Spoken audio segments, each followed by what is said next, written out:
बच्चों, आप लोगों को मिथिलानी टीचर सुप्रिया यूट्यूब चैनल पे स्वागत है। आज का जो हमारा वीडियो है वो क्लास 8 के बच्चों के लिए, जो बिहार बोर्ड के स्टूडेंट है, क्लास 8 में पढ़ते हैं, उनके लिए बहुत ही उपयोगी ये वीडियो है। क्योंकि इस वीडियो में हम मैथ्स के कुछ गेस क्वेश्चन लेके आए हैं, क्योंकि आपका फाइनल एग्जाम 10 मार्च से स्टार्ट होने वाली है। उस फाइनल एग्जाम में आपके लिए ये क्वेश्चन बहुत ही उपयोगी रहने वाला है।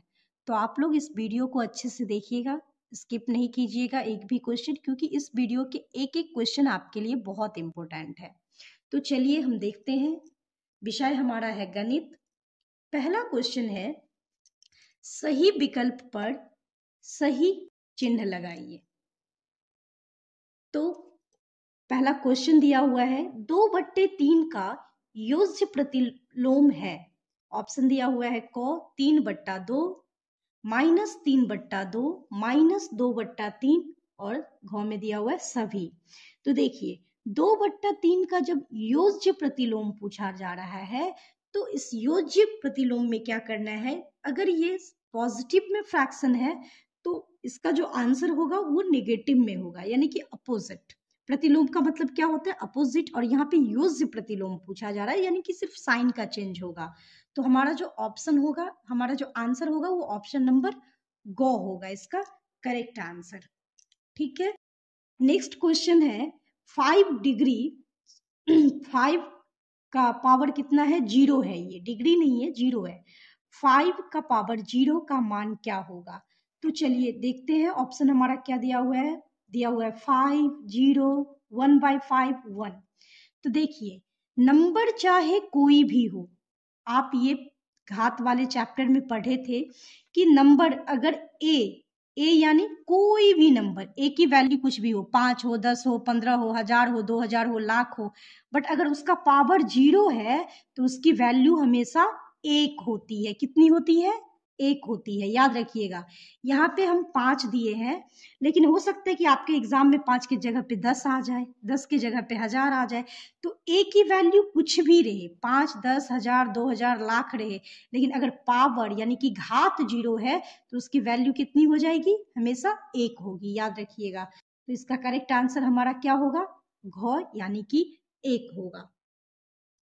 नेक्स्ट क्वेश्चन है हमारा, थर्ड नंबर क्वेश्चन है, घन में कितने शीर्ष होते हैं। ऑप्शन दिया हुआ है 6, 8, 10, 12। तो देखिए, यहाँ पे बात हो रही है किसकी, शीर्ष की। तो अगर शीर्ष की बात किया जाए तो घन के शीर्ष कितने होते हैं, ये 8 होते हैं। शीर्ष यानी कि आप देखिएगा क्वाड्रेंट, 4 अगर हम बनाते हैं तो 4 ऊपर और 4 नीचे, इस तरह का बनता है। तो शीर्ष टोटल कितने होते हैं, 8 होते हैं। चलिए देखते हैं क्वेश्चन नंबर 2। क्वेश्चन नंबर 2 है कि स्तंभ अ का स्तंभ ब के साथ सही सही मिलान कीजिए। देखिए, स्तंभ अ में हमारा दिया हुआ है क्वेश्चन क्या, तो पहला है 1/2 का पावर -5। नेक्स्ट क्वेश्चन नंबर 2 दिया हुआ है √64 यानी कि √64। तीसरा है 3√64। फोर्थ में दिया हुआ है घनाभ के किनारों की संख्या, और स्तंभ ब में दिया हुआ है 12, 4, 32, 8। तो चलिए देखिए, ये जो हमारा है 1/2 का पावर 5, इसका मतलब हुआ कि अगर आप 1/2, ये पावर माइनस में है, तो जब माइनस में है और प्लस में ले जाते हैं तो ये पावर, ये जो हमारा फ्रैक्शन है, भिन्न है, वो क्या हो जाता है, चेंज हो जाता है। क्या होता है कि जो अंश है वो हर बन जाता है, जो हर है वो अंश बन जाता है। इसका मतलब हुआ कि जब हम हर को ऊपर ले जाएंगे तो ये 2 बन जाएगा, और 2/1, तो हम बट्टा में 1 लिखे या ना लिखे, इसका पावर क्या हो जाएगा, ये माइनस से प्लस यानी कि 5 हो जाएगा। इसका मतलब ये हुआ। तब देखिए, जब 2 का पावर 5 होता है का देखेंगे हम, तो यानी कि 2 को 5 बार लिखेंगे। तो जब 5 बार 2 को लिख के मल्टीप्लाई करेंगे तो इसका जो आंसर आएगा वो 32 आएगा। कितना आएगा, 32 आएगा। तो इसका करेक्ट आंसर क्या होगा, 32 होगा। दूसरा क्वेश्चन है कि √64 जब 64 का रूट अंडर हम निकालेंगे तो देखिए हम सब जानते हैं कि कोई ऐसा दो नंबर जो सेम नंबर से मल्टीप्लाई, तो 64 का अगर हम निकालते हैं तो 8 8 64, 8 गुने, इसको हम लिख सकते हैं रूट अंडर 8 गुने 8। तो ये जो रूट अंडर है इसका मतलब 2, 8 का पावर 2, इसका मतलब क्या हुआ कि ऐसे समझिए कि रूट अंडर का मतलब हुआ रूट अंडर 2 और ये 8 का पावर 2 है। इस 2 से ये 2 कट जाएगा, आंसर हमारा क्या हो जाएगा 8 हो जाएगा। ये आपको बनाना नहीं है, सिर्फ हम समझाने के लिए बता रहे हैं कि आप इस तरह से समझिएगा कि क्यों होगा रूट अंडर 64 का आंसर 8। नेक्स्ट हमारा है रूट अंडर 64, तो इसका जो करेक्ट आंसर होगा वो क्या होगा, तो 4 होगा। ये 4 क्यों होगा, तो देखिए जब आप 4 को कीजिएगा तो 4 चौक 16, 16 चौका 64, यानी कि यहाँ पे हम आपको दिखाते हैं कि 64 जो है ये 4 का क्यूब है। क्यूब का मतलब हुआ कि पावर 3, तो फिर पावर 3 से ये 3 कट जाएगा, बचेगा क्या हमारा, तो 4। अब है घनाभ में, घनाभ के किनारों की संख्या कितनी होती है, तो ये 12 होती है। घनाभ में जो किनारा होता है, एड्ज होता है, ये 12 होते हैं। तो ये हमारा 2 क्वेश्चन था ऑब्जेक्टिव टाइप, एक था सही विकल्प पर सही का चिन्ह लगाइए और दूसरा था मिलान कर।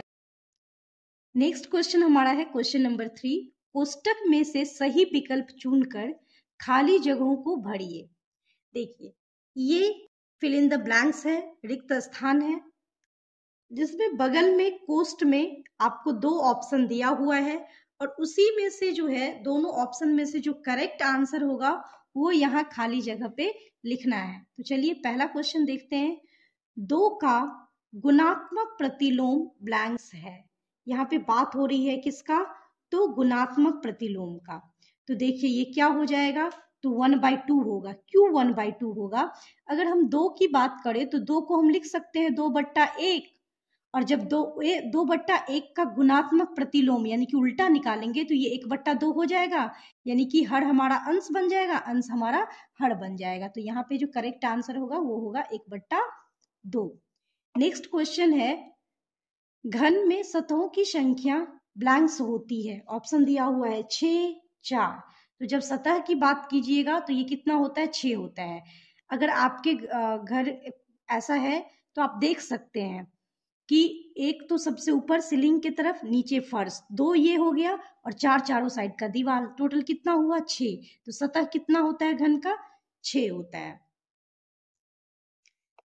नेक्स्ट है 125 का घनमूल ब्लैंक्स होता है। तो देखिए जब आप 125 की बात करेंगे तो घनमूल पूछ रहा है, वर्गमूल नहीं, घनमूल पूछ रहा है, यानी कि पावर 3 पूछा जा रहा है आपसे। तो ये आंसर हो जाएगा 5। जब 5 का पावर हम 3 करते हैं, 5 गुने 5 गुने 5, तो 25 25, 25 पंचे 125।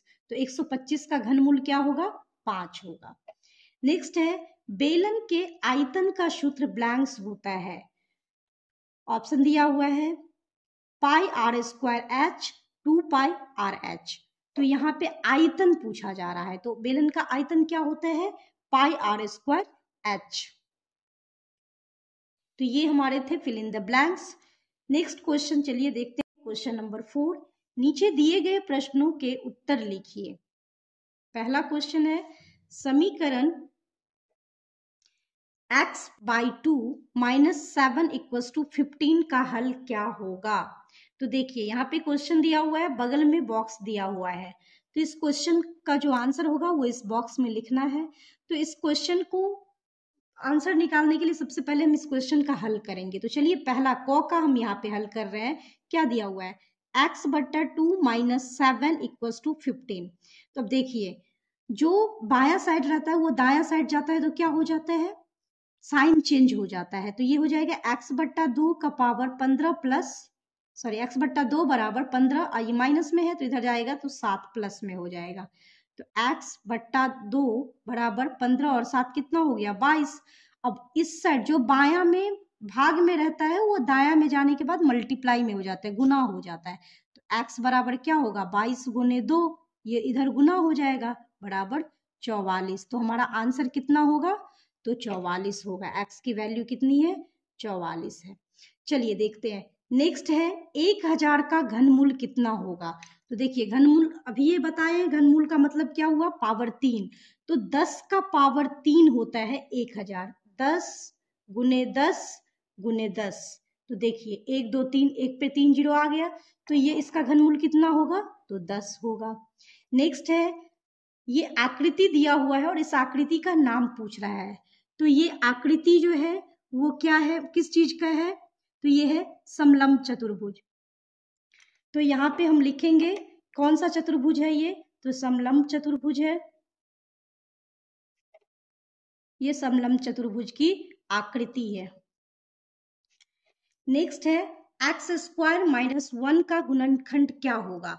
तो देखिए अगर हम यहाँ एक्स स्क्वायर माइनस 1 को सही से आप देख सकते हैं, तो ये A square minus B square, क्योंकि एक्स का स्क्वायर दिया हुआ है और 1 का अगर हम स्क्वायर भी करेंगे तब भी 1 ही होगा। तो ये A square minus B square के फॉर्मूला पे पुट हो रहा है, बैठ रहा है। तो देखिए जब A square minus B square का फॉर्मूला क्या होता है, तो आप पढ़े होंगे a minus B into A plus B होता है, यही होता है ना। तो यहाँ जो हमारा आंसर होगा वो होगा x minus 1 into x plus 1। तो इस तरह से आप, ये हम सॉल्व करके आपको इसलिए दिखा रहे हैं ताकि आपको एक एक क्वेश्चन अच्छे से समझ में आए, लेकिन आपको एग्जाम में इस तरह से सिर्फ बॉक्स में आंसर लिखनी है। नेक्स्ट क्वेश्चन हमारा है क्वेश्चन नंबर 5। 3 क्रमागत सम संख्याओं का योग 93 है, 93 है, तो संख्याएं ज्ञात कीजिए। देखिए यहाँ पे सम और विषम, सबसे इस क्वेश्चन का जो मेन पॉइंट है वो ये है कि आपको देखना है सम संख्या कह रहा है कि विषम संख्या कह रहा है। यहाँ पे संख्या क्या कह रहा है, सम कह रहा है, और 3 क्रमागत सम संख्या का। तो हम मान लेते हैं कि जो हमारा, माना कि जो तीनों संख्या है वो कौन कौन सा है, माना कि संख्या बराबर, तो संख्या हमारा है x, ठीक है। फर्स्ट संख्या हम मान लिए क्या, तो x।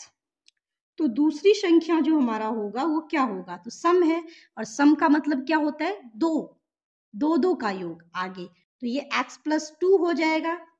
और हमारा जो थर्ड संख्या होगा वो क्या होगा, तो x प्लस 4 हो जाएगा, क्योंकि सम है तो आगे हम 2 जोड़ते जाएंगे। अगर यहाँ पे विषम रहता तो होता है x, फिर x प्लस 1 और फिर x प्लस 3, लेकिन यहाँ क्वेश्चन में सम दिया हुआ है।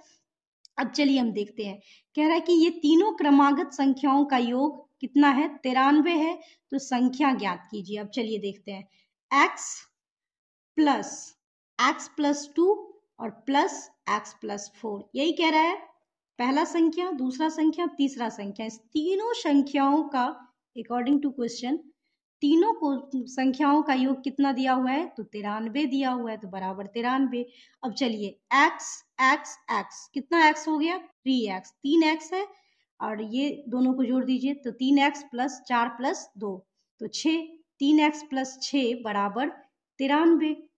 अब हम अभी जस्ट आपको बताए हैं कि क्या होता है ना, कि जो हमारे बाया साइड में प्लस में रहता है वो दाया साइड में माइनस में हो जाता है, जो बाया साइड में माइनस में रहता है वो दाया साइड में प्लस में हो जाता, माइनस में हो जाता है। यानी कि साइड चेंज होता है तो साइन भी चेंज होता है। तो ये हो जाएगा 93 माइनस 6, तो 93 में से 6 माइनस कीजिए, कितना होगा, तो ये हो जाएगा 87। अब यहाँ पे क्या दिया हुआ है कि 3x बराबर कितना आया, तो 87 आया। तो x की वैल्यू, x बराबर 87 बट्टा 3, इसको डिवाइड कीजिए, तो 3 2 जा 6, कैरी बचा 2, तो 27 हो गया, और 3 9 जा 27, 3 दूनी 6, 3 9 27, तो x की वैल्यू कितनी आई, 29 आई। अब चलिए तीनों संख्या हमें निकालना है, तो x बराबर 29 पहली संख्या हो गई ये, दूसरी संख्या है x प्लस 2 यानी कि 29 प्लस 2, तो बराबर 31, और तीसरी संख्या है x प्लस 4 यानी कि 29 प्लस 4, तो ये हो जाएगी 33। तो हमारा जो तीनों संख्या निकला वो 29, 31, 33, यही हमारा आंसर होगा।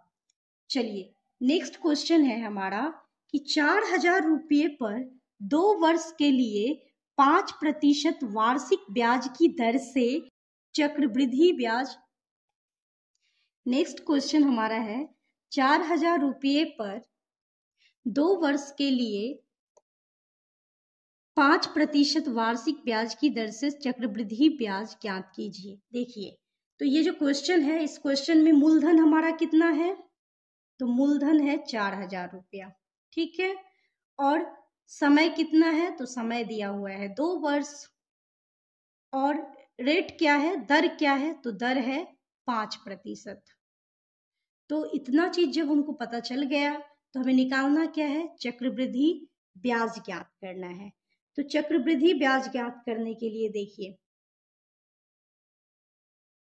चक्रवृद्धि ब्याज बराबर जो हमारा फॉर्मूला होगा वो क्या होगा? तो मूलधन इंटू 1 प्लस दर बट्टा 100 का पावर समय और माइनस मूलधन। इसलिए हम मूलधन में यहाँ पे माइनस करते हैं क्योंकि हमें निकालना क्या है? तो सिर्फ ब्याज निकालना है। तो इस सब से तो टोटल निकलेगा, यानी कि तो अगर टोटल में से जब हम मूलधन को माइनस करेंगे तभी हमें ब्याज पता चलेगा। तो चलिए, यहाँ मूलधन के जगह पे कितना हो जाएगा? 4,000 इंटू 1 प्लस दर के जगह पे 5 बट्टा 100 और समय कितना है? 2 है, और माइनस 4,000। चलिए, तो 5 एकम 5 और 20 पंचे 100। तो यहाँ जो है 4,000 इंटू, अगर इसको हम करते हैं तो 21 बट्टा 20 का पावर कितना? 2 माइनस 4,000। चलिए अब इसको सॉल्व करते हैं। 4,000 गुने 21 बट्टा 20 गुने 21 बट्टा 20 माइनस 4,000। तो देखिए, सबसे पहले इस जीरो से इस जीरो को हम काट दिए, इस जीरो से इस जीरो को काट दिए। अब 2 से 20 दूनी 40, फिर इस 2 से तो 10, यही हुआ। अब देखिए, 21 को 21 से गुना करने पे कितना होता है? 441 होता है। और 441 को जब आप 10 से करते हैं, देखिए, तो 10 गुने 441 माइनस 4,000, ठीक है। तो जब हम इसको करते हैं तो ये हो जाएगा 4,410, यानी कि 4,410 और माइनस 4,000। तो जब 4,410 में से 4,000 हम माइनस करेंगे तो हमारा जो चक्रवृद्धि ब्याज आएगा वो होगा रुपया, कितना रुपया? तो 410 रुपया। और यही हमारा करेक्ट आंसर होगा। नेक्स्ट क्वेश्चन है क्वेश्चन नंबर 7। 40 घोड़े 1 क्विंटल चने को 7 दिनों में खाते हैं, कितने घोड़े उतने ही चने को 28 दिनों में खाएंगे? तो देखिए, यहाँ खाते कितना है उससे कोई मतलब नहीं है, मतलब हमें किससे है? तो घोड़े से, और कितने दिन में खाते हैं उससे। तो चलिए, 40 घोड़े, 40 घोड़े जो है वो कितने दिन में खाता है? तो 7 दिन में। 40 घोड़े 7 दिन, ठीक है। और हमें नहीं पता कि कितने घोड़े हैं, तो हम मान लेते हैं एक्स घोड़े। एक्स घोड़े कितने दिन में? तो 28 दिन में। अब देखिए, करना क्या है? नंबर ऑफ घोड़ा जो दिया है वो और नंबर ऑफ डेज जो दिया हुआ है उस दोनों को हम क्या कर लेंगे? मल्टीप्लाई कर लेंगे। यानी कि 40 घोड़ा 7 दिन में जो है क्या करता है? तो 1 क्विंटल खा जाता है। और सेम ही कह रहा है कि उसी 1 क्विंटल को एक्स घोड़ा 28 दिन में खा जाता है। तो यहां से हम x का मान निकाल लेंगे, तो वही हो जाएगा घोड़े की संख्या, क्योंकि हमने घोड़े की संख्या x माना है।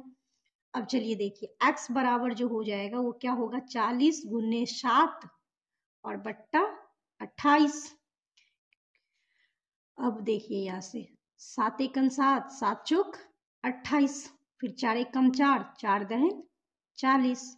तो हमारा जो घोड़े की संख्या यानी कि x जो आया है वो कितना आया है? 10 आया है। तो आंसर हमारा क्या होगा कि 10 घोड़े उतने ही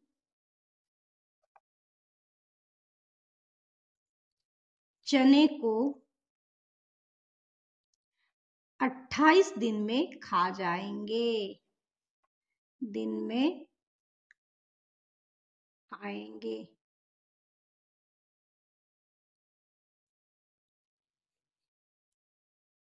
तो बहुत ही इजी क्वेश्चन है, आप लोग 1-2 बार ट्राई कर लीजिएगा, इजिली बन जाएगा। चलिए देखते हैं क्वेश्चन नंबर 8। एक त्रिभुजाकार खेत का क्षेत्रफल 600 वर्ग मीटर है तथा ऊंचाई 60 मीटर है, तो उस क्षेत्र का आधार ज्ञात करें। तो देखिए, एक त्रिभुजाकार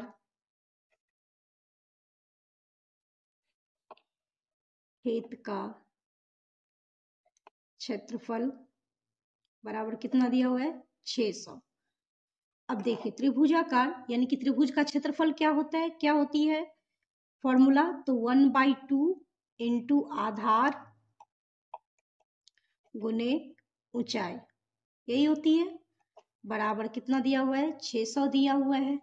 अब देखिए, 1/2 गुने आधार हमें नहीं पता, क्योंकि आधार ही हमें खेत का आधार ही ज्ञात करना है, तो आधार और गुने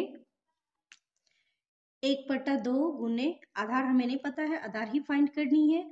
और ऊंचाई कितना दिया हुआ है, तो 60 मीटर दिया हुआ है, बराबर 600। अब यहां से देखिए, 2 30, अब आधार गुने 30 बराबर 600। आधार बराबर क्या हो जाएगा, तो 600 बट्टा 30, 0 से 0 कैंसिल कर देते हैं और ये हो जाएगा 20 दिया 60, यानी कि 20 मीटर। आधार जो होगा उस खेत का वो कितना होगा, तो उस खेत का आधार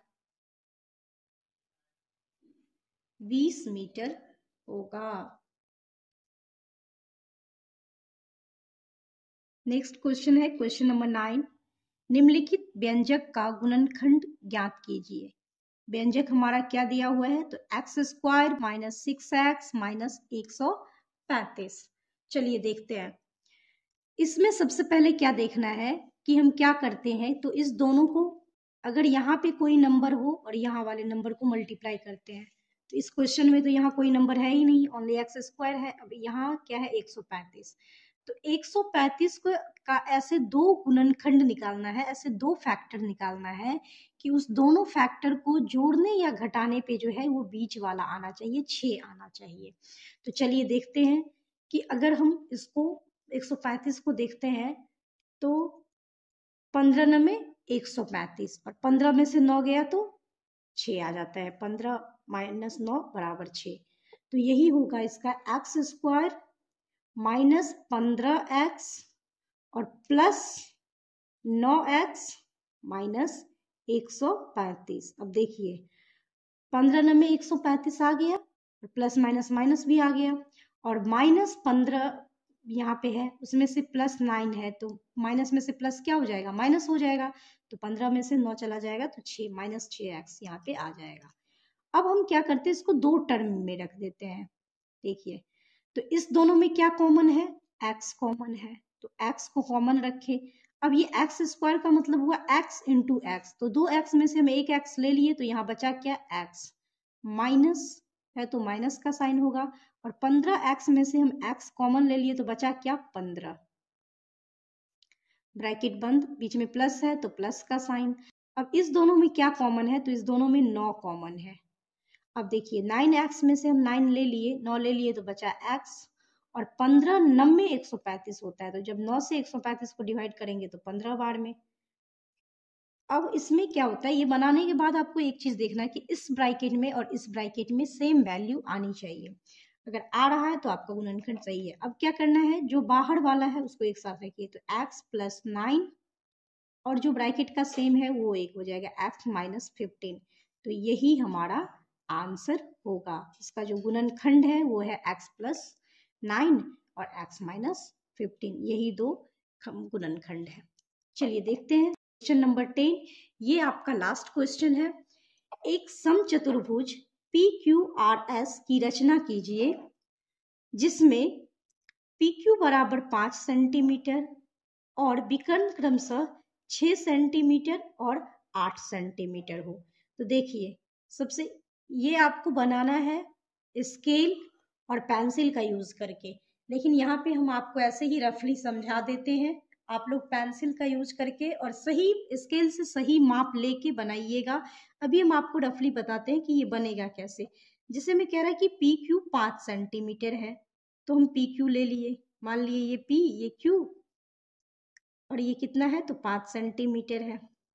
आपको मानना नहीं है, नाप के लेना है। और कह रहा है कि विकर्ण, तो इसका जो विकर्ण है वो है 6 सेंटीमीटर और एक है 8 सेंटीमीटर। देखिए यहाँ से हम यहाँ तक मान लिए कि ये 8 सेंटीमीटर है विकर्ण, और ये यहाँ से यहाँ तक कितना है तो 6 सेंटीमीटर है। अब सबको ऐसे ये ऐसे रफली बना रहे हैं तो इसीलिए हो सकता है इधर उधर, लेकिन आप माप के बनाइएगा। पी क्यू आर एस, इसी तरह से आपका बनेगा। तो आप स्केल का यूज करके इसको सही से बना लीजिएगा। तो आई होप कि आप लोगों को ये 10 का 10 क्वेश्चन अच्छे से समझ में आ गया होगा। ये एक एक क्वेश्चन आपके लिए बहुत इंपॉर्टेंट है, तो आप लोग अच्छे से इस वीडियो को देखिएगा। और आपके जो और भी दोस्त हैं जो क्लास 8 के होंगे उन्हें ये शेयर कीजिएगा, क्योंकि ये फाइनल एग्जाम के लिए बहुत ही इम्पोर्टेंट है। अगर आप लोगों को ये वीडियो पसंद आया तो आप लोग इस चैनल को लाइक करें, सब्सक्राइब करें और इस वीडियो को अपने दोस्तों में अधिक से अधिक शेयर करें। धन्यवाद।